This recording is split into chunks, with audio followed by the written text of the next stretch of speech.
जय हिंद साथियों, आप सभी का स्वागत करता हूं आपके अपने channel SSTS education research centre पर। साथियों, ये YouTube पर एक ऐसी यूनिक वीडियो है जो आपको बताएगी कि NTPC के शिफ्ट में क्वेश्चन आखिर किस प्रकार के पूछे जा रहे हैं एग्जामिनर के द्वारा। यानी कि साथियों, बिल्कुल रीजनिंग के सवाल डिक्टो कैसे पूछे जा रहे हैं, मैथ के सवाल कैसे पूछे जा रहे हैं और साथियों यहाँ पर GK GS plus current affair के क्वेश्चन कैसे पूछे जा रहे हैं, आज के इस वीडियो में हम लोग डिस्कस करेंगे। यानी कि ये वीडियो आपको बता देगी कि भैया सवाल इस तरीके से पूछे जा रहे हैं, क्या आपकी तैयारी है या आपकी तैयारी नहीं है, इस वीडियो के माध्यम से आपको पता चल जाएगा। तो सबसे पहले रीजनिंग के वैसे क्वेश्चंस देखेंगे जैसे क्वेश्चन आपके शिफ्ट में देखने को मिलेंगे। उसके बाद मैथ के क्वेश्चन होंगे, फिर करंट अफेयर, फिर जीके के। इस प्रकार पूरे पेपर का हल हम लोग देखेंगे, जिस टाइप का पेपर आपके एग्जाम में आ सकता है साथियों। तो चलिए, पिछले सभी शिफ्ट पर आधारित क्लास है। पहला क्लास आपकी स्क्रीन पर क्वेश्चन कह रहा है कि उन सभी लोगों की संख्या ज्ञात कीजिए जो तमिल और तेलुगु बोल सकते हैं। देखिए, तमिल ये वाले लोग बोल सकते हैं और तेलुगु ये वाले लोग बोल सकते हैं। तो मैं कहूँगा यहाँ पर एक ऐसी संख्या 12 है जो तमिल और तेलुगु बोल सकते हैं, और यहाँ पर एक ऐसी संख्या 9 है जो तमिल और तेलुगु बोल सकते हैं। इस प्रकार आपके 21 लोग हो जाएंगे जो तमिल और तेलुगु भी बोल सकते हैं। तो 21 आपका ऑप्शन नंबर सी में लिखा हुआ है। तो जिनका आंसर ऑप्शन नंबर सी के लिए है उनका आंसर सही हो जाएगा। उसके बाद देखिए, अगला सवाल आपकी स्क्रीन पर कह रहा है कि यदि परसों बृहस्पतिवार था तो कल के 4 दिन बाद कौन सा दिन होगा। देखिए, मान लेते हैं साथियों ये आज है, और आज से पहले क्या होता है, कल होता है, और कल से पहले क्या होता है, परसों होता है। तो यहाँ पर इन्होंने ये बताया कि परसों कौन सा दिन है साथियों, बृहस्पतिवार। बृहस्पतिवार था तो साथियों मैं कहूँगा कि कल, पिछले कल कौन सा दिन था, तो मैं कहूँगा एक तरीके से अगर बात करें शुक्रवार था। कौन सा दिन था, शुक्रवार था। तो आज की अगर बात करें तो आज कौन सा दिन होगा, आज आपका शनिवार है। तो कल के, यानी कि कल ये हमने मान लिया, कल के 4 दिन बाद साथियों कौन सा दिन होगा, 1 2 3 4 ये यहाँ पर हो जाएगा। चलिए ठीक है, 1 2 3 4। तो यहाँ पर साथियों ये वाला दिन आपसे पूछा जाएगा। तो देखिए, ये शनिवार है तो ये रविवार होगा, ये सोमवार होगा तो मंगलवार होगा, ये बुधवार तो ये बृहस्पतिवार। मैं कहूँगा कि कल के 4 दिन बाद कौन सा दिन आएगा, बृहस्पतिवार आएगा, और बृहस्पतिवार ऑप्शन नंबर बी में लिखा हुआ है। उसके बाद अगला क्वेश्चन आपकी स्क्रीन पर कह रहा है कि एक खेल प्रतियोगिता में एक खिलाड़ी का स्थान ऊपर से 8वां है। अच्छा, ऊपर से काउंट करते हैं तो 8वां आता है, और नीचे से अगर काउंट करते हैं तो साथियों 84वां आता है। कक्षा में कुल प्रतियोगिताओं की संख्या कितनी थी। तो यहाँ पर कुल मिलाकर बात करें, इन दोनों को जोड़ दीजिए, 8 + 84, उसमें से 1 माइनस कर दीजिए, कितने हो जाएंगे। एक तरीके से अगर बात करें तो ये 83 और 8 कितने हो जाएंगे, 83 और 8 यानी कि ये आपके 11 यानी कि 91 आपके क्वेश्चन का बिल्कुल करेक्ट आंसर हो जाएगा। भाई बहुत बढ़िया, वेरी गुड क्लास। उसके बाद देखिए, अगला क्वेश्चन आपकी स्क्रीन पर है। आपसे पूछा जा रहा है कि रीमा का कद 5.2 है। बहुत ध्यान से समझिएगा इस क्वेश्चन को, बहुत इंपॉर्टेंट क्वेश्चन है आपके लिए। तो यहाँ पर अगर बात करें, आपसे कहा क्या जा रहा है कि रीमा का कद 5.2 है और अनीता रीमा से लंबी है लेकिन पिंकी से लंबी नहीं है। तो जैसा जैसा जितनी जितनी चीज़ आपसे कही जा रही उतनी उतनी चीज़ आप करते जाइए। यहाँ पर आपसे ये कहा गया है कि रीमा का कद इतना है तो अनीता रीमा से लंबी है। तो ये चीज़ हम लोग लिख लेते हैं कि अनीता जो हैं, ये अनीता ये रीमा से लंबी हैं। तो अनीता रीमा से लंबी हो गई। जिसकी तरफ 2 मुंह होंगे वो बड़ा होगा। तो अनीता रीमा से लंबी है लेकिन पिंकी से लंबी नहीं है। अनीता पिंकी से लंबी नहीं है तो पिंकी ज़्यादा लंबी है, कोई दिक्कत नहीं। उसके बाद है कि पिंकी अपनी मौसेरी बहन रानी से छोटी है, यानी कि पिंकी किससे छोटी है, रानी से छोटी है। तो पिंकी रानी से छोटी, उसके बाद लेकिन रीमा से छोटी नहीं, यानी कि पिंकी जो है ये रानी से तो छोटी है, रानी से तो छोटी है लेकिन रीमा से छोटी नहीं है, रीमा से छोटी नहीं है तो रीमा से बड़ी है, कोई दिक्कत नहीं है। तो हम लोग क्या करते हैं, बताइए ग्रुप में सबसे लंबा कौन है। तो अभी तक साथियों सबसे लंबी रानी है, तो रानी सबसे लंबी है, ये ऑप्शन नंबर बी में लिखा हुआ है। तो जिनका आंसर ऑप्शन नंबर बी के साथ है, मैं कहूँगा आंसर आपका बिल्कुल करेक्ट है।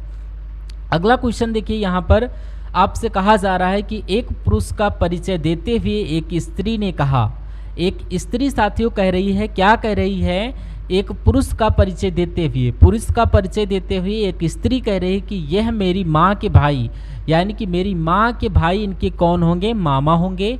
मेरी माँ के भाई के पिता यानी कि भाई के पिता यानी कि मामा के पिता कौन होते हैं, नाना होते हैं। तो नाना के पुत्र कौन होते हैं, नाना के पुत्र तो मामा हो जाते हैं। तो ये जो है ये नाना के पुत्र का यानी कि मामा का पुत्र यानी कि ये इनका कौन है, मामा का पुत्र है। तो बताइए उस स्त्री का उस पुरुष से क्या संबंध होगा, वो ममेरा भाई होगा। ममेरा भाई, तो ऑप्शन नंबर डी करेक्ट हो जाएगा। एक आदमी एक स्थान से चलना शुरू करता है और 9 किलोमीटर दक्षिण में जाता है। मान लीजिए ये आदमी यहाँ पर है, 9 किलोमीटर जाता है दक्षिण में, तो 9 किलोमीटर हमने चला दिया। कह रहा कि वह पूर्व में मुड़कर 3 किलोमीटर जाता है, तो पूर्व में 3 किलोमीटर मुड़कर चला जाता है। तो यहाँ पर मैंने 3 किलोमीटर चला दिया। अब कह रहा कि फिर वह दक्षिण में मुड़कर 3 किलोमीटर जाता है, फिर वो दक्षिण में मुड़कर 3 किलोमीटर जाता है। तो उसके बाद कह रहा कि और 8 किलोमीटर पश्चिम में चलता है, यानी कि 8 किलोमीटर पश्चिम में चलता है, यानी कि वो यहाँ से 3 चला होगा, ये 3 चला होगा और यहाँ तक उसको 5 चला देते हैं, तो कुल मिलाकर ये 8 चल गया, यानी कि 3 इधर और 5 इधर। पश्चिम में टोटल 8 किलोमीटर चल गया। कह रहा है कि प्रारंभिक स्थल से वह कितनी दूरी पर है, यानी कि प्रारंभिक स्थल तो इसका ये था, तो यहाँ से पूछा जा रहा है वो कितनी दूरी पर है। अगर हम लोग बात करें ये टोटल लंबाई कितनी होगी, ऊंचाई, तो ये आपकी कितनी हो जाएगी, और ये आपकी 9 हो जाएगी, और ये 3 है, तो टोटल कितनी हो जाएगी, ये आपकी 12 हो जाएगी। और ये कितनी हो जाएगी साथियों, एक तरीके से ये तो आपकी 12 हो गई। अच्छा, हमें ये देखना है कि ट्रायंगल हमें बनाना है ऐसे करके ये, तो इतनी लंबाई जो है ये लंबाई कितनी हो जाएगी, 5 हो जाएगी। तो कुल मिलाकर आपसे ये लंबाई पूछी जा रही है, तो कुल मिलाकर आपसे ये लंबाई जब पूछी जा रही, तो अब यहाँ पर हम बात करें, तो अब यहाँ पर आपको इसकी लंबाई बतानी है। तो मैंने आपको बताया था कि अगर ट्रायंगल में एक भुजा 3 होगी, दूसरी वाली 4 होगी और उसके बाद वाली 5 होगी, तो ये ट्रायंगल 3 4 5 का होता है, और ट्रिपलेट होता है 5 12 13 का। यानी कि अगर एक लंबाई 5 दूसरी 12, तो जाहिर सी बात तीसरी 13 ही होती है। तो प्रारंभिक स्थल से वह कितनी दूरी पर है, तो यहाँ से यहाँ तक लेकर की दूरी ये आपकी 13 किलोमीटर की होगी, और 13 किलोमीटर आपके सवाल का बिल्कुल करेक्ट आंसर हो जाएगा। अगला क्वेश्चन आपकी स्क्रीन पर देखिए साथियों सवाल को, और फटाफट मुझे बताइए आपका राइट आंसर क्या होगा। कहा जा रहा है कि दी गई रेखाकृतियों में वह चुनिए जो दिए गए तीनों वर्गों में प्रदर्शित करती। 18 वर्ष से कम आयु वाले व्यक्ति, मतदाता सूची में नामांकित व्यक्ति, मतदान कर चुके व्यक्ति। तो इनकी आपको कैटेगरी बनानी है, इनके कौन सा आरेख सही लग रहा है ये एक बार मुझे बताइए। तो मतदान जो कर चुके यानी कि ये मतदान कर चुके व्यक्ति हैं, तो और जो मतदाता सूची में नामांकित व्यक्ति है, तो जाहिर सी बात है जो मतदान कर चुके व्यक्ति हैं वो मतदाता सूची में शामिल व्यक्ति ही होंगे। तो ये मतदाता सूची में शामिल व्यक्ति जो कि 18 वर्ष के कम आयु के बालक हैं, वो ना तो मतदाता सूची में नामांकित हैं और ना ही वो उन्होंने मतदान दिया होगा। तो कुल मिला के इस प्रकार का आरेख आपका बनेगा, और ऐसा आरेख आपका ऑप्शन नंबर ए में बना हुआ है, जिनका आंसर ऑप्शन नंबर ए के साथ है। आंसर आपका बिल्कुल करेक्ट हो जाएगा। नेक्स्ट क्वेश्चन आपकी स्क्रीन पर देखिए। अब यहाँ पर आपसे पूछा जा रहा है, देखिए क्या कह रहा है क्वेश्चन कह रहा है कि यहाँ पर सुधा राहुल के बारे में अपने एक सहेली से कहती है कि वो मेरे सगे भाई के दादा का इकलौता पुत्र है। तो राहुल सुधा के बारे में यानी कि एक सहेली से कहती है, यानी कि सुधा कुछ कह रही है, किसके, राहुल के बारे में कह रही हैं कुछ, कि वह मेरे सगे भाई के दादा का इकलौता पुत्र है। यानी कि मेरे सगे भाई यानी कि अपने दादाजी की बात कर रही हैं। अपने दादा का इकलौता पुत्र यानी कि अपने दादा का इकलौता पुत्र कौन होगा, इनके पिताजी होंगे, यानी कि सुधा के पिताजी। सुधा जी के पुत्र यानी कि इकलौता पुत्र यानी कि ये सुधा जी के कौन हैं, ये अगर बात करें सुधा जी के इकलौते पुत्र हैं। चलिए तो यहाँ पर हम लोग देख लेते हैं, ये पिताजी हो गए और ये पुत्री हो जाएंगी। तो सुधा राहुल से किस प्रकार संबंधित है, यानी कि राहुल क्या कहेगा सुधा को, ये तो अपनी पुत्री कहेगा। यानी कि आंसर आपका ऑप्शन नंबर डी के साथ जाना चाहिए, जिनका आंसर ऑप्शन नंबर डी है। तो बिल्कुल करेक्ट भाई, बहुत बढ़िया, वेरी गुड क्लास। उसके बाद देखिए अगला क्वेश्चन आपकी स्क्रीन पर, एम और एफ एक विवाहित दंपति हैं। एम और एफ एक विवाहित दंपति हैं, और देखिए यहाँ पर जैसे जैसे क्वेश्चन कह रहा वैसे वैसे हम लोग करते जाएंगे कि एम और ये एफ हो गया, ये विवाहित दंपति हैं। अब यहाँ पर बताना है पति और पत्नी, यानी कि ए और बी बहनें हैं। कह रहा है कि एक ही बहन एफ है, ए की बहन एफ है, तो यानी कि ये महिला हो गई, ये पुरुष हो जाएंगी, यानी कि पति हो जाएंगी, ये पत्नी हो जाएंगी। और क्या कहा गया है कि ए की बहन एफ है, ये नहीं पता है भाई है या बहन, इतना पता है ये बहन है ए की। उसके बाद ए और बी बहनें हैं, यानी कि पता चल गया ये भी बहन है और बी भी बहन है।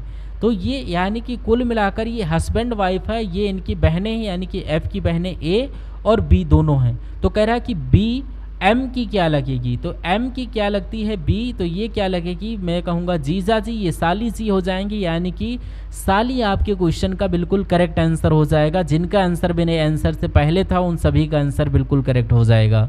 अगला क्वेश्चन देखिए, बच्चों की ये पंक्ति में नीता का क्रम बाएं सिरे से 15वां है। यदि वह दाएं से 4 स्थान आगे सरक जाती है तो दाएं सिरे से 8वें क्रम पर हो जाती है। पंक्ति में कुल कितने बच्चे हैं, यानी कि इधर से ये इनका क्रम 15वें स्थान पर है नीता का। यदि वो दाएं से 4 स्थान आगे सरक जाए, दाएं से 4 स्थान, अगर इधर से हम बात करें, इधर से अगर बात करें, अभी वो यहाँ पर है और दाएं ओर से 4 स्थान आगे सरक जाती है, तो ठीक है, तो दाएं से 8वें क्रम पर हो जाती हैं। कितने क्रम पर, 8वें क्रम पर हो जाती हैं। तो यहाँ पर ये कहा गया है, कोई दिक्कत नहीं है, ठीक है, चलिए कोई दिक्कत नहीं है। आगे देखते हैं, यहाँ पर क्या कह रहा है कि दाईं ओर, फिर से आपको मैं समझा देता हूँ।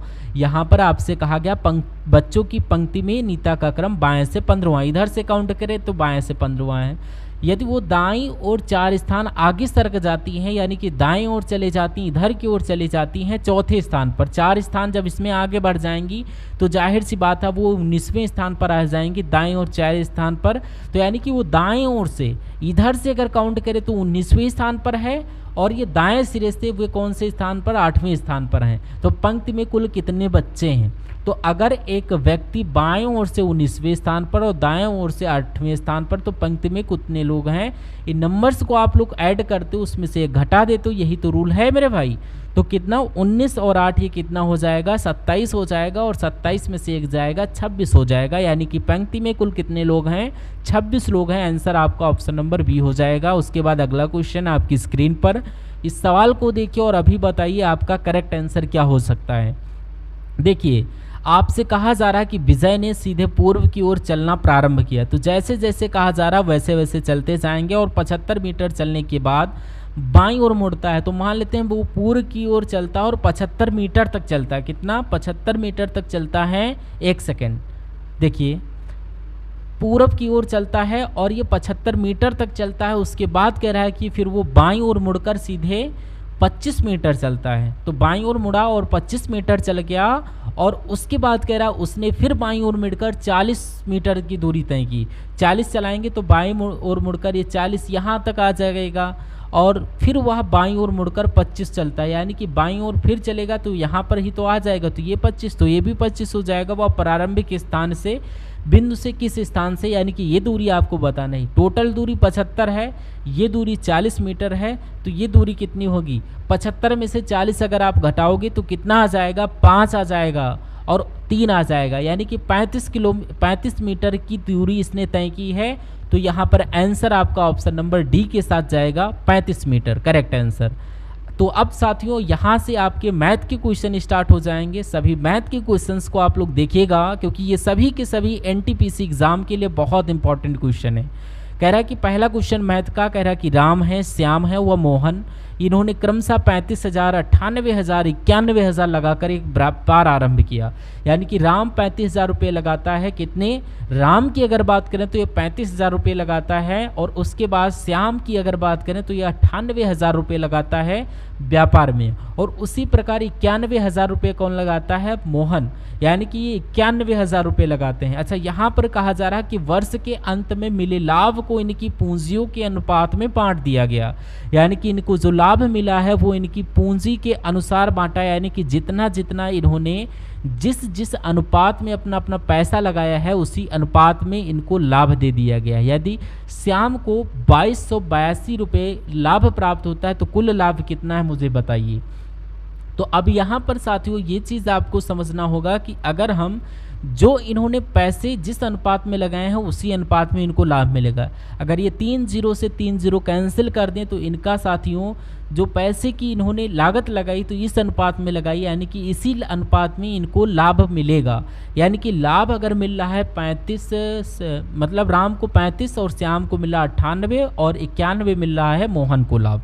तो ये क्या और कट सकता है, एक बार देख लेते हैं। 7 से मेरे ख्याल से कटेगा, 7 पैते 35 और 7 कम 7, 7 चौक 28 हो गया, 7 कम 7 और 7 रुक 21। तो ये साथियों लाभ का अनुपात देखिए, यानी कि ये इनके पैसे लगाने का अनुपात है, वैसे इनको लाभ का अनुपात भी कह सकते हैं। अच्छा, यहाँ पर कहा जा रहा था कि कहा जा रहा था कि यदि इनके पूंजियों के अनुपात में बांट दिया गया है, यदि श्याम का भाग 2282 रुपये है, यानी कि श्याम का भाग 14 है, कितना है 14x है, और यहाँ पर बताया गया कि 2282 है, तो कुल मिला के x की वैल्यू कितनी निकल कर आएगी 2282/14।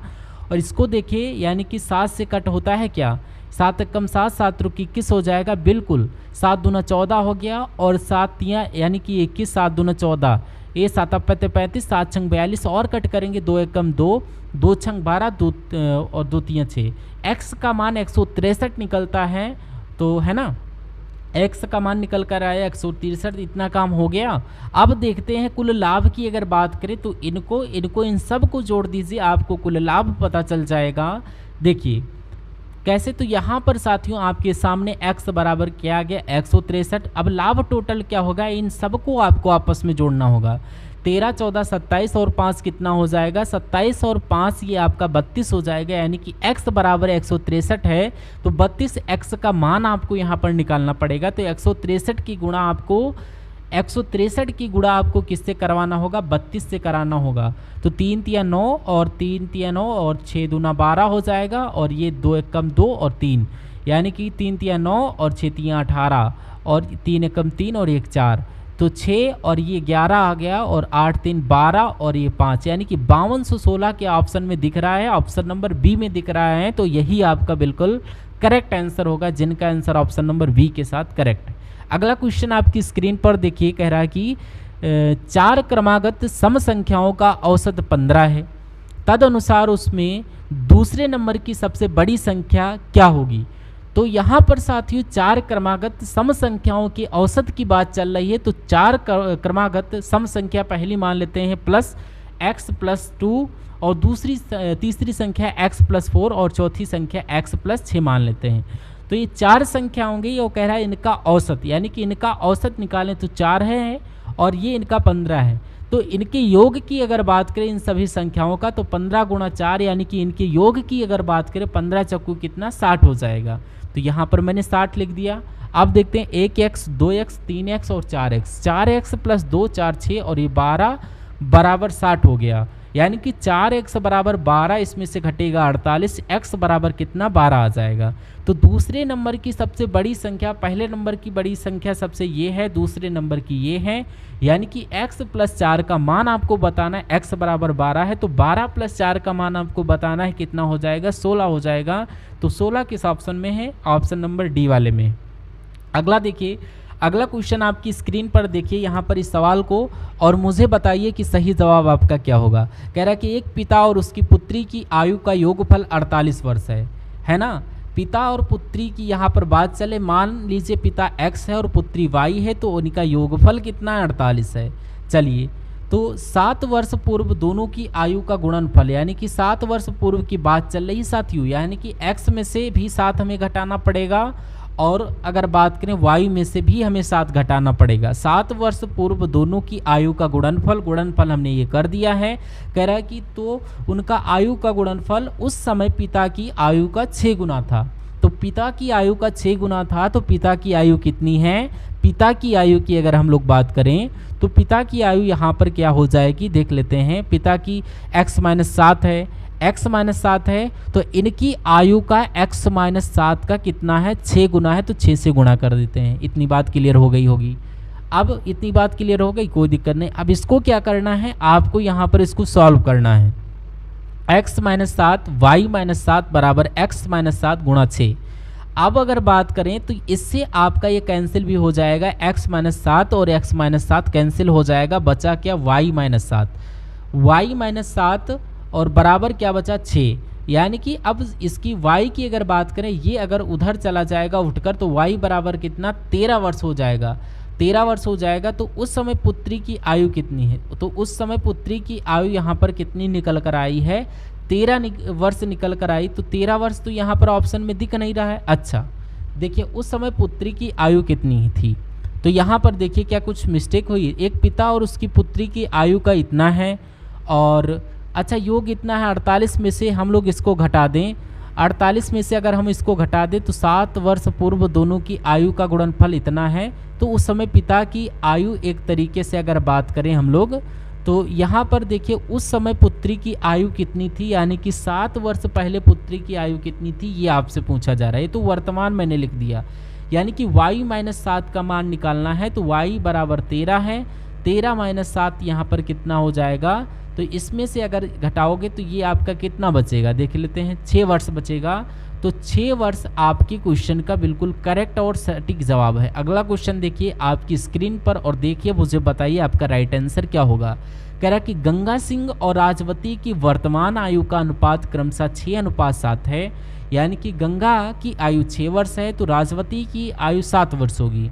तो इसको हम लोग 6x और 7x मान लें, कोई दिक्कत नहीं। 8 वर्ष बाद उनकी आयु का अनुपात 8:9 हो जाएगा।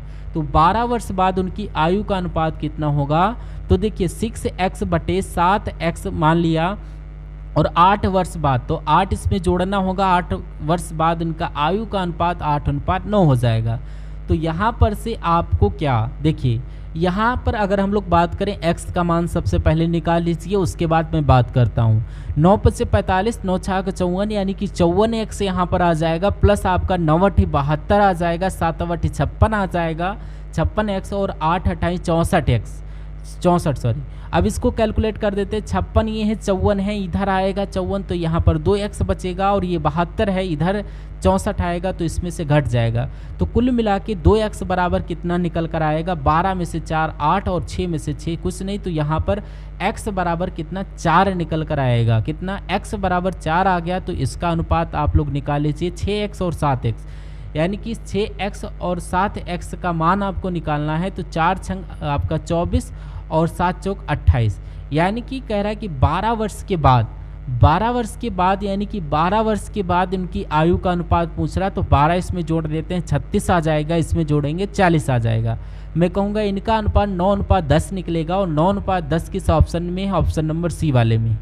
अब साथियों इस सवाल को देखिए, कह रहा है कि एक वर्ग था तथा आयत का परिमाप बराबर, यानी कि वर्ग का परिमाप क्या होता है? वर्ग मान लेते ये है, और इसकी यहाँ से यहाँ तक लेकर की कितनी लंबाई है ये ज्ञात करना है कुल मिलाकर के। और आयत की अगर बात करें, आयत मान लीजिए ये है आयत का परिमाप, क्या यहाँ से यहाँ तक की कुल लंबाई कितनी है? मान लीजिए इसकी लंबाई a है, तो इसकी भी लंबाई a होगी, और इसकी भी लंबाई a होगी, और इसकी भी लंबाई a होगी। तो वर्ग का परिमाप क्या हो जाएगा? 4a हो जाएगा। अच्छा इसकी लंबाई a है, और इसकी भी लंबाई a होगी, और इसकी लंबाई b है, तो इसकी भी लंबाई b होगी। तो इसका परिमाप क्या हो जाएगा? 2 × a + b, ये इसका परिमाप हो गया। अब ये दोनों चीज़ें यानी कि ये आपकी बराबर हैं। चलिए कोई दिक्कत नहीं, ये दोनों चीज़ें बराबर बताई गई हैं, मान लेते हैं। उसके बाद देखिए यहाँ पर कह रहा है यदि आयत की लंबाई 48 सेंटीमीटर है, यानी a बराबर 48 सेंटीमीटर है, और आयत की चौड़ाई यानी कि इसकी जो चौड़ाई है इसकी लंबाई का 1/3 है, यानी कि अगर लंबाई 48 है तो इस 48 का 1/3 कितना हो जाएगा? तो मैं कहूँगा 12 हो जाएगा। कितना होगा? देखिए 16 होगा। चौड़ाई यहाँ पर 16 आएगी, कितनी? 16, 16 3 48 होता है ना।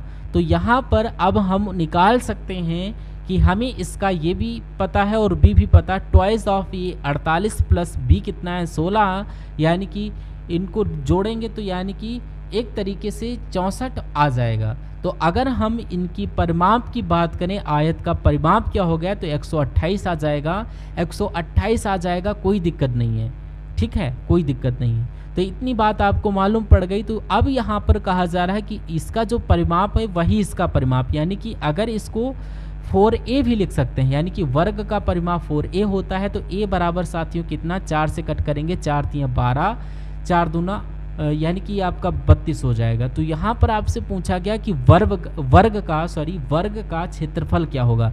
अगर वर्ग की भुजा ए मानते हैं तो वर्ग का क्षेत्रफल ए स्क्वायर हो जाएगा। तो ए बराबर साथियों 32 है, तो 32 गुणा 32 आपका यहाँ पर आंसर आ जाएगा। इसको कैलकुलेट करते हैं, आपका कितना 3 दूना 6, 3 तिया 9, यानी कि 4 आ गया और ये 12, 1024 आपका ऑप्शन नंबर ए में लिखा हुआ है। ऑप्शन नंबर ए इस क्वेश्चन का भी एकदम करेक्ट आंसर। बहुत बढ़िया, वेरी गुड क्लास। उसके बाद अगला क्वेश्चन आपकी स्क्रीन पर है, देखिए इस सवाल को देखिए। अब आपके सामने कौन से क्वेश्चन स्टार्ट हो चुके हैं, आपके सामने यहाँ पर अब करंट अफेयर के क्वेश्चन स्टार्ट हो चुके हैं। आप इन सभी करंट अफेयर के क्वेश्चंस को देखिए और जीके जीएस के सवालों को भी देखिए। बहुत इंपॉर्टेंट क्वेश्चन है सारे के सारे। कह रहा है कि कौन सा राज्य अपनी विधानसभा में सांकेतिक भाषा शुरू करेगा। मैं कहूँगा पंजाब राज्य अभी हाल फिलहाल में अपने विधानसभा में सांकेतिक भाषा शुरू करेगा। उसके बाद देखिए हाल ही में कौन फीफा विश्व कप का 2026 के लिए क्वालिफाई करने वाला पहला गैर मेज़बान देश बने। तो गैर मेज़बान यानी कि जापान की बात चली। ऑप्शन आपका ऑप्शन नंबर डी। अगला सवाल देखिए, कह रहा है कि कौन 11वीं एशियाई तैराकी चैंपियनशिप की मेज़बानी करेगा। तो कौन करेगा, अपना देश भारत, यानी कि 11वीं एशियाई तैराकी चैंपियनशिप की मेज़बानी। उसके बाद अगर बात करें, भारत 11वीं एशियाई तैराकी चैंपियनशिप की मेज़बानी करेगा। यह प्रतियोगिता 1 से 15 अक्टूबर तक अहमदाबाद के नारंगपुरा स्पोर्ट्स कॉम्प्लेक्स में आयोजित की जाएगी। उसके बाद देखिए अगला क्वेश्चन साथियों कह रहा है कि यहाँ पर हाल ही में किस देश के राष्ट्रपति ने शिक्षा विभाग को बंद करने के लिए कार्यकारी आदेश पर हस्ताक्षर किए। तो किस देश की बात चल रही है, वो अमेरिका की बात चल रही है। यानी कि अमेरिका देश के राष्ट्रपति ने शिक्षा विभाग को बंद करने के लिए कार्यकारी आदेश पर हस्ताक्षर किए। अगला क्वेश्चन, उत्तर भारत की पहली परमाणु परियोजना कहाँ पर स्थापित होगी। तो ये कहाँ पर स्थापित होगी, मैं कह सकता हूँ हरियाणा में स्थापित होगी। सही जवाब आपका ऑप्शन नंबर बी हो जाएगा। अगला क्वेश्चन, किसे अंतर्राष्ट्रीय ओलंपिक समिति का अध्यक्ष चुना गया है। तो इनकी अगर बात करें तो क्रिस्टी कोवेंटी इनका नाम है और इनको अंतर्राष्ट्रीय ओलंपिक समिति का अध्यक्ष चुना गया है। अगला देखिए कि किस देश में दुनिया का सबसे बड़ा सफ़ेद हाइड्रोजन भंडार खोजा गया है। तो यहाँ पर कहाँ पर, यानी कि फ्रांस देश में दुनिया का सबसे बड़ा सफ़ेद हाइड्रोजन भंडार खोजा गया है। क्वेश्चन इंपॉर्टेंट है, आपको याद रखना है। उसके बाद देखिए कि हाल ही में किसने पुस्तक टू द सेवेंथ जनरेशन का विमोचन किया है। तो इस पुस्तक का विमोचन किसने किया, डॉक्टर वी.आर. माथन के द्वारा इस पुस्तक का विमोचन किया गया। अगला क्वेश्चन आपकी स्क्रीन पर साथियों, करंट अफेयर के जैसे सवाल आपके एग्जाम में पूछे जा रहे हैं ना, डिक्टो वही क्वेश्चन आपके लिए लेकर आया हूं। यानी कि जिन जिन टॉपिक से क्वेश्चन उठाए जा रहे हैं उन टॉपिक्स को मैं एक तरीके से कवर अप किया हूं और उनका सल्यूशन आपके लिए तैयार करके दे रहा हूं। तो इन सभी करंट अफेयर के क्वेश्चंस को देखिएगा, उसके बाद जीके के क्वेश्चंस को भी देखिएगा। और साथियों मैंने करंट अफेयर के क्वेश्चन बहुत ज़्यादा आ रहे हैं, ऐसा सुनने में मुझे आया है। तकरीबन 12 से 15 क्वेश्चंस आ रहे हैं किसी किसी शिफ्ट में। तो मैंने आपके करंट अफेयर के लिए 1000 क्वेश्चंस की PDF मिलने वाली, सेम ऐसे ये क्वेश्चन है और जस्ट इसके नीचे इनका राइट आंसर होगा। ऐसे 1000 क्वेश्चन अगर आप तैयार करते हैं, आप अगर फटाफट इनको पढ़ते हैं 4 से 5 घंटे में आप इनका रिवीजन कर डालोगे, आप इनको सरसरी निगाहों में एक बार देख लोगे। तो अगर 4 से 5 घंटे में आप इस PDF को देख लेते हैं, करंट अफेयर वाली PDF को, तो मैं कहूँगा कि आपके जो 12 सवाल आएंगे उसमें से तकरीबन से 7 से 8 सवाल आपको इसी PDF से देखने को मिल जाएंगे। तो ये 45 रुपये में साथियों जो PDF दी जा रही, तो इसमें एक PDF 1000 क्वेश्चन वाली भी होगी करंट अफेयर की। तो इसको देखिएगा ज़रूर, इन क्वेश्चंस को पढ़िएगा ज़रूर। कह रहा है कि सवाल की बात करें, किस राज्य सरकार ने प्रति व्यक्ति 50 रुपये का पर्यटक शुल्क लगाया है। तो किसने लगाया है, ये मैं कहूँगा सिक्किम में लगाया है। सिक्किम आपके सवाल का बिल्कुल करेक्ट आंसर हो जाएगा। उसके बाद किस देश के प्रतिनिधिमंडल ने स्मार्ट सिटीज़ इंडिया एक्सपो 2025 में भाग लिया है। मैं कहूँगा किसने भाग लिया, रूस ने भाग दिया। रूस आपके सवाल का बिल्कुल करेक्ट आंसर हो जाएगा। अगला क्वेश्चन, उत्तर प्रदेश में दिव्यांगों के लिए विशेष स्मार्ट स्कूल की शुरुआत कहाँ पर हुई है।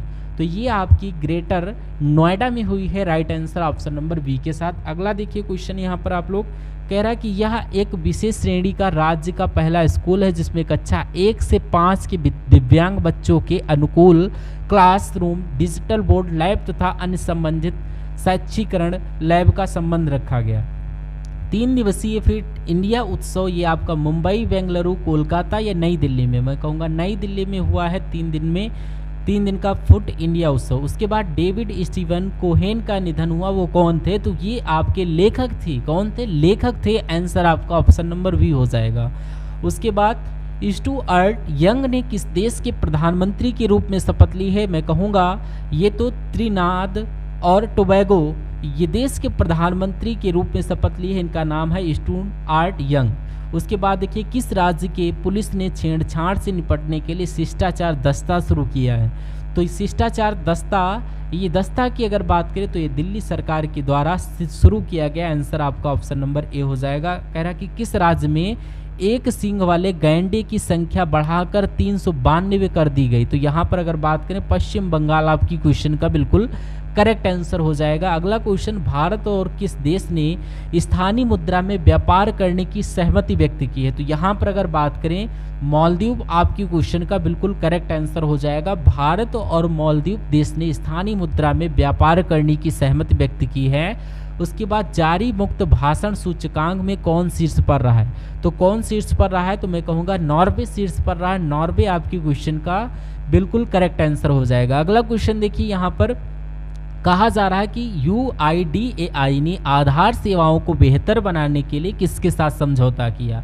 तो सर्वम AI के साथ समझौता किया है, सर्वम AI। अगला देखिए, भारत का पहला PPP आधारित हरित अपशिष्ट प्रसंस्करण संयंत्र कहाँ शुरू किया गया है? तो ये साथियों इंदौर में शुरू किया गया है। इंदौर में शुरू किया गया है। अगला देखिए, कह रहा है कि किस राज्य की पुरुष ने छेड़छाड़ से निपटने के लिए से, ये तो शायद रिपीटेड क्वेश्चन हो गया।